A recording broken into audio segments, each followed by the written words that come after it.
اعوذ باللہ من الشیطان الرجیم بسم اللہ الرحمن الرحیم۔ گزشتہ ویڈیو میں ہم نے تعوذ پر بات کی تھی۔ آج انشاءاللہ ہم بسملہ پر یعنی بسم اللہ الرحمن الرحیم پر بات کریں گے۔ یہ بسم اللہ کے اندر جو با آیا ہے، اس کو سمجھنے کے لیے ہمیں عربی کے جو پارٹ آف اسپیچ ہیں اس کو سمجھنا ہوگا۔ عربی میں جو کلمہ ہوتا ہے، جو ورڈ ہوتا ہے، اس کی 3 قسمیں ہوتی ہیں۔ انگریزی زبان میں 8 قسمیں ہوتی ہیں، پارٹ آف اسپیچ 8 طرح کے ہوتے ہیں۔ عربی میں یہ 3 طرح کے ہوتے ہیں۔ نمبر 1 ہوتا ہے اسم، نمبر 2 ہوتا ہے فعل، اور نمبر 3 ہوتا ہے پریپوزیشن۔ اسم کو انگریزی میں کہتے ہیں ناؤن، فعل کو کہتے ہیں ورب، اور حرف کو کہتے ہیں پریپوزیشن۔ تو یہ با جو ہے بسم اللہ میں جو با ہے، یہ اصل میں پریپوزیشن ہے، اور جیسے پریپوزیشن انگریزی میں بھی اور دوسری زبانوں میں بھی یہ اپنے معنی جملے کی سیٹنگ کے حساب سے، جملے میں جہاں یہ آتا ہے اس کے حساب سے یہ اپنے معنی بدلتا رہتا ہے۔ اسی طرح یہ عربی میں بھی اپنے معنی بدلتا رہتا ہے۔ عربی زبان میں با بہت سارے معنی کے لیے آیا ہے۔ صرف قرآن کریم میں یہ 17 معنی کے لیے آیا ہے۔ اسی وجہ سے جب علماء نے بسملہ کا ترجمہ کیا تو اس با سے مختلف معنی نکالے، اور ان معنی کے اعتبار سے اس کے الگ الگ تراجم لوگوں نے کیے۔ تو اس میں جو مشہور جو 3 ترجمے کیے گئے ہیں، وہ انشاءاللہ تینوں ترجمے ہم دیکھتے ہیں۔ پہلا ترجمہ کیا گیا ہے اس با کا ترجمہ کیا گیا ہے، اس کو کہتے ہیں با استعانت، کہ یہ با مدد لینے کے لیے ہے، یہ با مدد لینے کے لیے ہے۔ تو اس اعتبار سے اس کا ترجمہ ہوگا بسمی کا ترجمہ ہوگا بسم اللہ کا، کہ میں اللہ کی ذات سے مدد لیتے ہوئے شروع کرتا ہوں، اللہ کی ذات سے مدد لیتے ہوئے شروع کرتا ہوں۔ دوسرا اس کا ترجمہ کیا گیا ہے مصابحت، یہ با مصابحت یعنی الصاق کے معنی میں بھی آتا ہے۔ تو اس وقت اس کا ترجمہ ہوگا میں اللہ کی ذات کو ساتھ لے کر کے میں اللہ کے کلام کی ابتدا کرتا ہوں، یہ کام شروع کرتا ہوں۔ اور تیسرا اس کا ترجمہ کیا گیا ہے بابرکت، کہ میں اللہ کی بابرکت ذات کے ساتھ، اللہ کے بابرکت نام کے ساتھ میں شروعات کرتا ہوں۔ تو یہ ہم نے با کے سلسلے میں تھوڑی سی بحث دیکھی۔ اس کے بعد جو اگلا لفظ ہے وہ آتا ہے اسم۔ میں نے بھی آپ کو بتایا کہ اسم اصل میں کہتے ہیں ناؤن کو، اور اس کے معنی بھی ہے نام، اسم کے معنی نام۔ یہ آپ دیکھیں گے قرآن کریم میں یہ لفظ اسم بہت جگہ قرآن کریم میں آیا۔ کہیں پر یہ بغیر الف کے آیا ہے، جیسے بسم اللہ میں آپ دیکھیں گے تو اسم کا الف نہیں ہے، اور کہیں پر قرآن کریم میں یہ الف کے ساتھ آیا ہے، لکھا الف کے ساتھ جاتا ہے لیکن الف پڑھا نہیں جاتا، الف پڑھا کہیں نہیں جاتا، لیکن صرف قرآن کریم میں صرف 3 جگہ ایسی ہیں جہاں پر الف نہ پڑھا جاتا ہے نہ لکھا جاتا ہے۔ اس کے علاوہ قرآن کریم میں جہاں بھی لفظ اسم آیا ہے وہ لکھا جاتا ہے الف، لیکن پڑھا نہیں جاتا۔ وہ 3 جگہ کون سی ہیں جہاں پر اسم کے ساتھ الف نہیں آیا؟ ایک ہے وہ بسم اللہ الرحمن الرحیم، یہ 114 جگہ قرآن کریم میں لکھا ہوا ہے، تو یہ کہیں بھی آپ کو الف لکھا ہوا نہیں ملے گا، الف نہیں ہے اس میں کہیں بھی۔ تو جتنی جگہ بھی بسم اللہ ہے وہ کہیں بھی نہیں لکھا ہوا۔ دوسرا آپ سورہ ہود میں دیکھیں، سورہ ہود کی آیت نمبر 41 ہے، جب حضرت نوح علیہ السلام کشتی میں سوار ہو گئے اللہ کے حکم سے، اور جب وہ کشتی لے کر کے چلے تو انہوں نے یہ پڑھا تھا بسم اللہ مجریہا و مرساہا۔ تو یہاں دیکھا بسم اللہ، اس اسم کے ساتھ بھی الف لکھا ہوا نہیں ہے، نہ الف لکھا ہوا ہے نہ پڑھا جاتا ہے۔ اور تیسرا ہے سورہ نمل کی آیت نمبر 41، وہاں پر بھی جو ہے حضرت سلیمان نے جب ملکہ کے پاس خط بھیجا تھا ہدہد کے ذریعے، تو اس میں خط میں لکھا تھا انہوں نے انہو من سلیمان و انہو بسم اللہ الرحمن الرحیم۔ ابھی چونکہ بسم اللہ ہے یہ بھی، تو اس میں بھی الف نہیں لکھا گیا۔ تو ان 3 جگہ پر جو ہے الف نہیں لکھا گیا۔ اس کے علاوہ کہیں پر بھی آپ اسم دیکھیں گے تو آپ کو الف لکھا ہوا نظر آئے گا، لیکن پڑھا کہیں نہیں جاتا۔ اس کی وجہ کیا ہے کہ ایسا کیوں ہے؟ ایسا اس وجہ سے ہے کہ یہ رسم عثمانی میں اختلاف ہے، یعنی یہ اسی طرح صحابہ کے زمانے سے اسی طرح لکھا چلا آ رہا ہے، اور یہ قرآن کریم کی حفاظت کی بھی دلیل ہے۔ جیسے صحابہ کرام نے جو لفظ جہاں پر جس طرح لکھا وہ آج تک ہمارے پاس بعینی اسی طرح محفوظ چلا آ رہا ہے۔ اس کے پیچھے بڑی حکمتیں ہوتی ہیں کہ کہیں پر الف لکھا گیا، کہیں پر الف نہیں لکھا گیا، اور اس طرح کے قواعد آپ کو بہت جگہ پر ملیں گے۔ جیسے رحمتن کا لفظ ہے، کہیں پر وہ قرآن کریم میں چھوٹے تا سے لکھا ہوا ہے، کہیں پر وہ لمبے تا سے لکھا ہوا ہے۔ ان سب کے پیچھے بڑی بڑی حکمتیں موجود ہوتی ہیں، اور انشاءاللہ ہم جیسے جیسے ہمارے دروس آگے چلیں گے ان پر بات کرتے ہوئے جائیں گے۔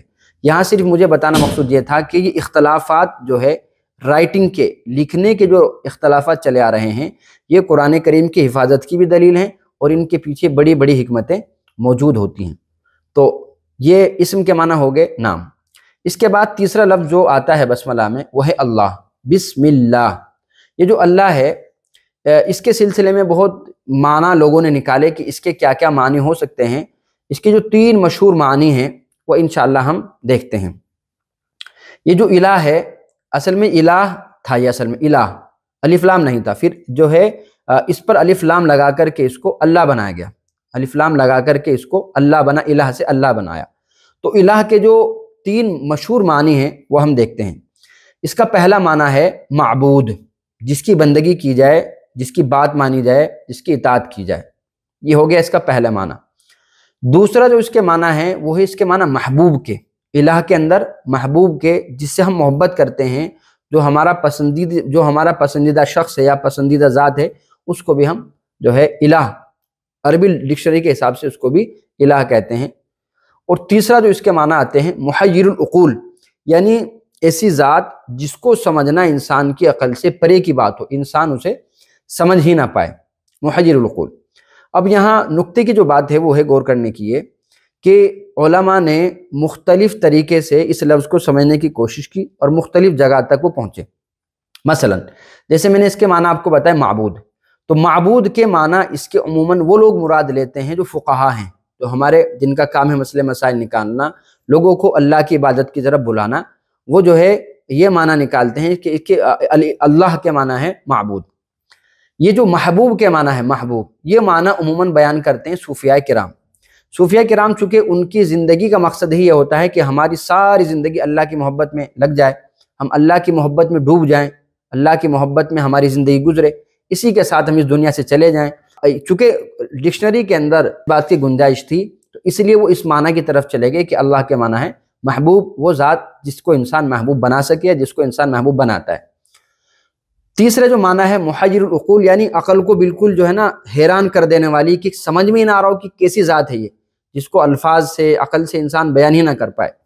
تو اس معنی تک پہنچے فلاسفہ۔ فلاسفہ نے عموماً یہی معنی مراد لیے ہیں، اور ان کا کہنا ہے کہ بھئی اللہ کی ذات ایسی ہے کہ وہ بالکل انسان کو بالکل حیران کر کے ڈال دیتی ہے، انسان سمجھ ہی نہیں پاتا اللہ کی ذات کو، اس لیے وہ اس معنی کی طرف چلے گئے۔ اب یہاں ہمارے لیے ایک تفسیر کا نقطہ ہے، بہت اہم نقطہ ہے۔ نقطہ یہ ہے کہ تفسیر میں تنوع ہوتا ہے، تضاد نہیں ہوتا۔ کیا مطلب ہے اس کا؟ یعنی جب ہم تفسیر میں ہم جو سنتے ہیں کہ بھئی اس لفظ کا یہ بھی معنی ہے، یہ بھی معنی ہے، یہ بھی معنی ہے، تو وہ سارے معنی اس طرح کے ہوتے ہیں کہ ایک دوسرے سے نہیں ٹکراتے وہ۔ اور تضاد کا مطلب یہ ہوتا ہے کہ اگر آپ ایک معنی مراد لیں گے تو دوسرا معنی مراد نہیں لے سکتے۔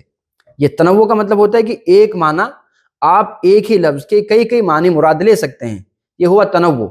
اور تضاد کا مطلب یہ ہوا کہ تضاد میں ایک چیز کا صرف ایک ہی معنی مراد لے سکتے ہیں آپ، ایک سے زیادہ مراد نہیں لے سکتے۔ تفسیر میں ہوتا یہ ہے کہ عموماً یہ ہوتا ہے تفسیر میں کہ وہاں پر تنوع ہوتا ہے، آپ یہ سارے معنی نکل رہے ہوتے ہیں، کیونکہ اللہ کا کلام ایسا کلام ہے کہ ہر انسان جب اس میں گوتا لگاتا ہے، جو گوتا زن ہوتا ہے اور محنت کرتا ہے، تو اللہ تعالیٰ اس کو نئے معنی، نئی چیزیں انسان اس سے پھر دریافت کرتا ہے۔ تو اسی لیے تفسیر میں یہ جو فلاسفہ نے جو معنی نکالے، فقہا نے جو معنی نکالے، صوفیاء نے جو معنی نکالے، وہ تمام معنی صحیح ہیں، اور اس لفظ کے اندر یہ گنجائش موجود ہے۔ تو یہ ہمیں یہاں سے قاعدہ معلوم ہوا کہ تفسیر میں جو اختلافات ہمیں نظر آتے ہیں وہ تضاد والا نہیں ہے، بلکہ وہ اس کے مختلف ویریشن ہوتے ہیں، مختلف معنی ہوتے ہیں لفظ کے، جو ہمارے سامنے کھل کر کے آتے ہیں۔ اس کے بعد اگلا لفظ ہے الرحمن الرحیم۔ یہ دونوں لفظ ایک ہی مادے سے بنے ہیں، یعنی ان کا روٹ ورڈ ایک ہی ہے، وہ ہے رحم۔ ہم جانتے ہیں رحم کرنا۔ اب رحم جو ہے وہ عربی میں اس کی بیسیکلی اس کے جو اصل معنی ہے میں نے آپ کو پچھلی ویڈیو میں بتائی تھی بات یہ کہ ہم مفردات القرآن اور جو مقاییس اللغہ جو ہے ابن فارس کی، ان کو سامنے رکھتے ہوئے جو اصل میننگ ہے، روٹ میننگ جو ہے اس لفظ کے، اس کو سامنے رکھتے ہوئے معنی کھولیں گے انشاءاللہ، اس سے جو ہے ہمیں قرآن کی گہرائی تک پہنچنے میں ہمیں مدد ملتی ہے۔ تو رحم کے جو روٹ میننگ ہے اس کے دو ہیں۔ نمبر ایک معنی ہوتا ہے اس کا نرمی، رحم کے معنی نرمی، اور جو اس کے دوسرے معنی ہے وہ ہے کہ نرمی کی وجہ سے انسان جو کرتا ہے، نرمی کی وجہ سے انسان کیا کرتا ہے؟ نرمی کی وجہ سے انسان دوسرے پر احسان کرتا ہے، دوسرے کے ساتھ انسان اس نے سلوک کرتا ہے، اس کے کام آتا ہے، انسان اس کا ہمدرد بنتا ہے۔ تو قرآن کریم میں یہ لفظ رحمان جو ہے یہ دونوں معنی کے لیے استعمال ہوا ہے، دونوں معنی کے لیے، یہ احسان کے معنی میں بھی استعمال ہوا ہے اور یہ جو ہے نرمی کے معنی میں بھی استعمال ہوا ہے۔ ابھی الرحمن الرحیم جو ہے، یہ الرحمن جو ہے یہ مبالغے کا صیغہ ہے، مبالغے کا، اور الرحیم جو ہے یہ صفت مشبہ کا صیغہ ہے۔ مبالغہ کہتے ہیں کہ ایسا لفظ جس کے اندر معنی کی ذاتی بیان کی جائے، یعنی جس کے اندر معنی کی کثرت ہو، تو اسی لیے الرحمن کا ترجمہ یہ کیا جاتا ہے کہ بہت زیادہ مہربان۔ یہ بہت زیادہ کا جو ترجمہ کیا جا رہا ہے یہ الرحمن کے صیغہ مبالغہ کی وجہ سے اس کا ترجمہ کیا جا رہا ہے، اور الرحیم یہ صفت مشبہ کا صیغہ ہے۔ اس میں کیا ہوتا ہے؟ اس میں تسلسل ہوتا ہے، یعنی کوئی کام کنٹینیوٹی کے ساتھ ہوتا ہے، مسلسل کوئی کام ہوتا ہے اس میں۔ تو الرحیم کے معنی ہوئے کہ مسلسل رحم کرنے والا، تو یہ مسلسل کے جو معنی نکلے ہیں وہ الرحیم کے صیغہ فعیل سے صفت مشبہ کے صیغے کی وجہ سے معنی نکلے۔ تو رحمان کے معنی ہوئے جو بہت زیادہ رحم کرنے والا ہے، اور الرحیم کے معنی جو مسلسل رحم کرنے والا ہے، تو ان دونوں کے اندر یہ معنی پوشیدہ ہیں۔ اب بسم اللہ کی حکمت کیا ہے؟ اللہ تعالیٰ نے ہمیں یہ بسم اللہ کیوں دیا؟ اس کا ہمیں فائدہ کیا ہے؟ نمبر ایک، پہلا فائدہ ہمیں اس سے یہ ہے کہ نگاہ اللہ کی عنایت کی طرف ہونی چاہیے۔ انسان کو جب کوئی نعمت ملے یا انسان جب کوئی کام شروع کرے، مثلا آپ گاڑی چلانا شروع کر رہے ہیں، آپ نے بسم اللہ کہا، تو اب آپ کی نیت جو ہے نا یہ ہونی چاہیے کہ یہ گاڑی مجھے اللہ نے دی ہے، اللہ نے مجھے گاڑی دی ہے، یا جو بھی آپ کے پاس نعمت ہے اللہ کی۔ تو جب آپ نے جو ہے کھانا شروع کیا، آپ نے بسم اللہ کہا، تو اب آپ اس بات کا اعتراف کر رہے ہیں کہ اللہ یہ میری محنت سے نہیں، یہ صرف محض تیرا فضل تھا جو مجھے کھانا ملا، جو مجھے کھانا میسر ہو پایا۔ تو انسان جب بسم اللہ پڑھتا ہے تو انسان کی توجہ اللہ کی طرف چلی جاتی ہے کہ سب کچھ دینے والی ذات اللہ کی، اللہ نے مجھے یہ چیز دی ہے۔ دوسری بات دیکھیں آپ اس میں، مثلا حدیث میں آتا ہے کہ اگر کسی کو چراغ بند کرنا ہو تو بسم اللہ پڑھیں، یا آج کل کی زبان میں اس کو ہم کہہ سکتے ہیں کسی کو لائٹ بند کرنی ہو اپنے کمرے کی، گھر کی، تو بسم اللہ پڑھ کے بند کریں۔ اسی طرح حدیث میں آتا ہے کہ دروازہ اگر جو ہے کسی کو بند کرنا ہے تو بسم اللہ کے ساتھ بند کریں۔ دیکھیں گے آپ غرض جو ہے یہ بسم اللہ ہمیں ہر جگہ کرنے کا حکم دیا، جب بھی ہم کوئی اچھا کام کریں تو اس وقت جو ہے ہمیں بسم اللہ پڑھنے کا حکم دیا گیا۔ اس سے جو ہے اللہ تعالیٰ ہماری پوری زندگی جو ہے اپنی طرف متوجہ کرانا چاہتے ہیں کہ ہماری پوری زندگی کا جو رخ ہے وہ اللہ کی جانب ہونا چاہیے، ساری توجہ ہماری اللہ کی طرف ہونی چاہیے۔ اور تیسرا جو اس کا فائدہ ہے، یہ اصل میں بسم اللہ پڑھنے سے جو ہے اس کام پر مہر لگ جاتی ہے کہ اللہ کا کام ہے، اس کام کو انسان عبادت سمجھتے ہوئے کر رہا ہے، انسان اس کو اللہ کی طرف توجہ ہوتے ہوئے کر رہا ہے، اخلاص کے ساتھ انسان اس کام کو کر رہا ہے، تو یہ شاہی مہر لگ جاتی ہے۔ اور جیسے شاہی مہر لگ جانے کے بعد گورنمنٹ کی جو ہے سیل لگ جانے کے بعد جیسے کسی چیز کی اہمیت ہو جاتی ہے، تو اسی طرح بسم اللہ پڑھنے کے بعد اس کام کی بھی اہمیت ہو جاتی ہے جس کام پر انسان بسم اللہ پڑھتا ہے۔ اب اخیر میں بسملہ پر ایک بہت مشہور اعتراض ہے جس کا جواب دینا بھی ضروری ہے۔ یہ کتاب ہے حق پرکاش، یہ تو اصل میں مولانا ثناء اللہ امرتسری کی کتاب ہے۔ ایک کتاب لکھی تھی سوامی دیانند سرسوتی نے۔ سوامی دیانند سرسوتی جو ہیں یہ آریہ سماج کے بانی ہیں۔ آریہ سماج جو ہے یہ مختصراً یہ سمجھا جا سکتا ہے کہ یہ ایک فرقہ ہے ہندوؤں کا جو الگ سے وجود میں آیا۔ یہ لوگ مورتی پوجا وغیرہ کے قائل نہیں ہیں۔ تو انہوں نے اپنی کتاب لکھی تھی، انہوں نے ستیاج پرکاش کر کے، اس میں انہوں نے 14 باب لکھے، 14 فصلیں تھی اس میں، یعنی 14 چیپٹر تھے اس میں، اور اس کتاب میں انہوں نے عیسائیوں پر اور یہودیوں پر اور جو ہے جینیوں پر اور مورتی پوجا کرنے والوں پر، مختلف لوگوں پر انہوں نے اعتراضات کیے، اور ایک باب انہوں نے لکھا اور اس میں انہوں نے اعتراض کیا اسلام پر بھی۔ تو انہوں نے بسم اللہ پر بھی جو ہے انہوں نے اعتراض کیا۔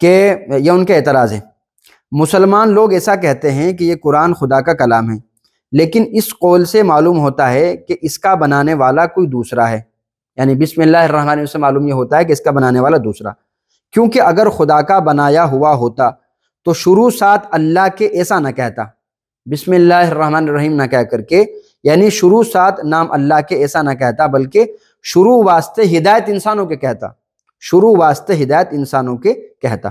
تو اس سے معلوم ہوا، یہ ان کا بیسیکلی اعتراض یہ ہے کہ اللہ نے یہ کہا ہے کہ بھئی اللہ کے نام سے شروع کرتا ہوں، یہ اس پر اعتراض کر رہے ہیں کہ اصل میں اس کی جگہ یہ ہونا چاہیے تھا کہ میں جو ہے انسانوں کی ہدایت کے لیے شروع کرتا ہوں، کیونکہ یہ بات تو انسان کہے گا نا، میں اللہ کے نام سے شروع کرتا ہوں، یہ بات انسان کہے گا، یہ بات کوئی خدا نہیں کہے گا۔ اسی کتاب میں دیکھیے میں اسی اعتراض کا جواب یہاں پر دے رہا ہوں، اس کا جواب مولانا ثناء اللہ امرتسری رحمۃ اللہ علیہ نے دیا ہے کہ رگ وید جو ہے، یہ چونکہ جو آریہ سماجی ہیں یہ چاروں ویدوں کو برحق مانتے ہیں اور یہ جو ہے اسی پر عمل پیرا ہونے کی لوگوں کو دعوت دیتے ہیں، تو رگ وید کے بالکل شروع میں یہ بات لکھی ہوئی ہے، ہم لوگ اس اگنی کی تعریف کرتے ہیں۔ اگنی جو ہے یہ ویدوں کے اندر خدا کے معنی میں استعمال ہوا، تو ہم لوگ اس اگنی کی یعنی اس خدا کی تعریف کرتے ہیں جو ہمیں پاک کرنے والا اور یگ مطلب جہانوں یعنی زمانوں کا ہون کرنے والا، روشنوں کی تبدیل کرنے والا، جملہ جواہرات کا پیدا کرنے والا ہے۔ یہ رگ وید کی بالکل شروع میں یہ بات موجود ہے۔ اب جب سوامی جی نے اس کی شرح کی، انہوں نے جب اس کی تفسیر کی رگ وید کے اس منتر کی، تو ان سے کسی نے سوال کیا کہ بھئی یہ تو خدا کا کلام معلوم نہیں ہوتا، بلکہ خدا کا کلام میں کیا ہونا چاہیے تھا کہ میں بات شروع کر رہا ہوں جیسے قرآن میں ہے نا بسم اللہ الرحمن الرحیم، تو آپ دیکھیں گے کہ اس میں بالکل بعینی اسی طرح شروع کیا جا رہا ہے کہ میں اگنی کی تعریف سے شروع کر رہا ہوں، اگنی کی تعریف سے، تو یہ تو انسان کہے گا نہ کہ خدا، تو خدا کو بھی اگر ایسا تھا یعنی سوامی جی کے مطابق ایسا تھا تو وید کے اندر بھی یہ ہونا چاہیے تھا کہ جی میں لوگوں کی ہدایت کے مطابق یہ وید نازل کر رہا ہوں اور اسی سے ہم بات شروع کرتے ہیں، جبکہ جیسے قرآن میں ہے بعینی اسی طرح انہوں نے بات لکھی۔ خود سوامی جی نے جو ہے اس کا جواب دیا، انہوں نے پھر آگے لکھا ہے، یہ دوسری کتابوں میں ان کی موجود ہے، انہوں نے لکھا کہ اگنی یعنی خدا جو ہے وہ ہمیں یہ سکھا رہا ہے کہ ہمیں اللہ سے دعا کیسے مانگنی ہے، تو بعینی ہے جواب بسم اللہ کا ہے کہ بسم اللہ الرحمن الرحیم جو ہے اللہ نے انسانوں کو دی اور انسانوں کو یہ سکھایا کہ بھئی آپ کو اللہ کا نام کیسے لینا ہے، اللہ سے آپ کو مانگنا کیسے ہے، اللہ سے مانگنے کی شروعات آپ کو کیسے کرنی ہے۔ تو جو بات آپ نے رگ وید کے بارے میں کہی وہی بات آپ کو جو ہے اس سلسلے میں بھی سمجھ لینی چاہیے۔ اور اس کتاب کی بڑی اہمیت ہے، یہ آریہ سماجی جو ہیں یا جتنے بھی اسلام پر اعتراضات کیے جاتے ہیں عموماً اکثر اسی کتاب سے لیے جاتے ہیں۔ دیکھیے اسی میں آگے جا کر کے لکھتے ہیں، یعنی اسی پر بسم اللہ پر ایک اعتراض اور ہے ان کا، اس کو بھی میں ذرا ذکر کر دوں۔ یہ کہہ رہے ہیں کہ اگر وہ بخشش کرنے والا اور رحم کرنے والا ہے تو اس نے اپنی مخلوق میں انسان کے آرام کے واسطے دوسرے جانوروں کو مار کر سخت ایذا دینا یا ذبح کرا کر گوشت کھانے کی اجازت کیوں دی؟ یعنی یہ کہنا چاہ رہے ہیں کہ اگر اللہ تعالیٰ رحمان و رحیم ہے تو پھر جو ہے پھر اللہ تعالیٰ کو گوشت کھانے کی اجازت نہیں دینی چاہیے تھی، تو گوشت کھانے کی اجازت کیوں دی؟ دیکھیے اصل اعتراض تو یہ گوشت کھانے پر ہے، انشاءاللہ وہ ہم کبھی آگے دیکھیں گے، لیکن یہاں بسم اللہ الرحمن الرحیم پر ایک نقطے کی بات مجھے یوسف قرضاوی رحمۃ اللہ علیہ کی ایک بات یاد آئی۔ ان کی ایک تفسیر ہے، صوف کی تفسیر انہوں نے کبھی رمضان میں کی تھی، وہ پھر بعد میں کتابی شکل میں مرتب ہوئی، تو انہوں نے اس میں ایک جگہ بات لکھی ہے کہ قرآن کریم میں یہ الرحمن الرحیم جو ہے یا رحمت والے جو صیغے اللہ کے ساتھ آئے ہیں وہ 700 سے زائد دفعہ قرآن کریم میں آئے ہیں، 700 سے زائد دفعہ قرآن کریم میں یہ الفاظ آئے ہیں۔ تو اللہ کی ذات وہ رحمان و رحیم ہیں کہ جس کا اس کی رحمت کا ذکر آپ کو بار بار ملے گا، قرآن کے ہر صفحے پر آپ کو ایک دفعہ دو دفعہ جو ہے آپ کو اللہ کی رحمت سے متعلق آیات آپ کو ذکر مل جائیں گی۔ تو انشاءاللہ اس اعتراض کو تو انشاءاللہ ہم کبھی قربانی کے موقع پر یا آگے کبھی اس طرح کی کوئی بات آئے گی جو ہے جہاں پر قربانی پر اعتراض ہوگا انشاءاللہ وہاں پر اس کو ہم دیکھیں گے۔ اللہ سے دعا ہے کہ اللہ تعالی ہم سب کو دین پر عمل کرنے کی توفیق عطا فرمائے اور ان باتوں کو سمجھ کر عمل کرنے کی توفیق عطا فرمائے۔ وآخر دعوانا الحمدللہ رب العالمین۔